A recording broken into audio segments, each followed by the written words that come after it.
நடிகர் சங்க விவகாரத்தில் சரத்குமார் விஷால் மோதல் தெரிந்ததே. விஷால் நடிகர் சங்க உறுப்பினர்களிடையே தவறான தகவல்களை பரப்பி குழப்பத்தை ஏற்படுத்தி வருகிறார் என்று அண்மையில் சரத்குமார் அறிக்கை ஒன்றை வெளியிட்டார்.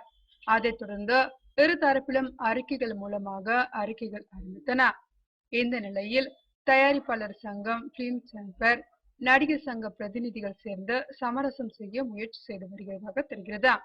இந்த நிலையில் இந்த விவகாரம் குறித்து நடிகர் விஷாலிடம் கேட்டபோது, நான் யாருடனும் மோதவோ அல்லது குழப்பத்தை விளைவிக்கவோ விரும்பவில்லை. நான் நடிகர் சங்கத்தில் ஒரு சாதாரண உறுப்பினர் என்ற முறையில்தான் அதன் செயல்பாடுகளில் அதிக அக்கறை உள்ளவன். எனது 3 கேள்விகளுக்கு தெளிவான விளக்கம் தேவை.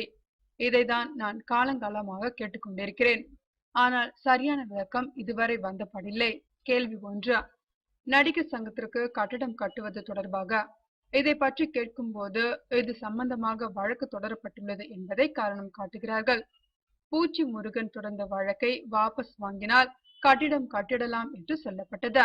இந்த வழக்கில் கட்டிடம் கட்டுவது தொடர்பான டீல் செல்லாது என்று நீதிபதி சந்துரு ஏற்கனவே விளக்கமளித்தார். 9 பேருக்கு பதிலாக 2 பேர் கையெழுத்திட்டதால் அந்த டீல் செல்லாது என்று அந்த சிங்கிள் பெஞ்ச் நீதிமன்றம் தீர்ப்பளித்தது. அதன்படி டிவிஷன் பெஞ்ச் நீதிமன்றமும் இது செல்லாது என்று தீர்ப்பளித்தது. இந்த தீர்ப்புகள் தவறா? 2வது கேள்வி. கடந்த வருடம் நடந்த சிறப்பு செயற்குழு கூட்டத்தில் 2015 பொங்கலுக்குள் வழக்கை உடைத்து கட்டிடம் கட்டாவிட்டால் விஷால் சொல்லும் திட்டத்தை நாங்கள் ஏற்றுக்கொள்கிறோம் என்று சொன்னார்கள். பொங்கல் முடிந்து பல மாதங்கள் ஆகிவிட்டது.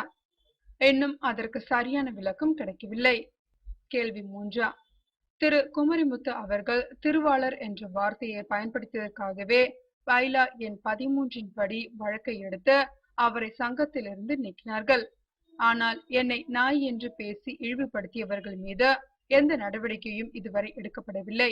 அப்படியானால் பைலா எண் 13 கீழ் நடவடிக்கை எடுப்பது குமரிமுத்துக்கு மட்டும்தானா? என் துணைத் தலைவர் காளைக்கு அந்த சட்டம் பொருந்தாதா? இதற்கு மனசாட்சிப்படி அவர்கள் விளக்கம் சொல்லட்டும். இந்த 3 கேள்விகளில் உள்ள நியாயமான கருத்துக்களை சொல்வது சங்கத்தின் மீது அவதூறான செய்திகளை பரப்பி வருவதாக ஆகிவிடுமா? இதற்கு அவர்கள் மனசாட்சி சரியான பதிலை சொல்லட்டும்.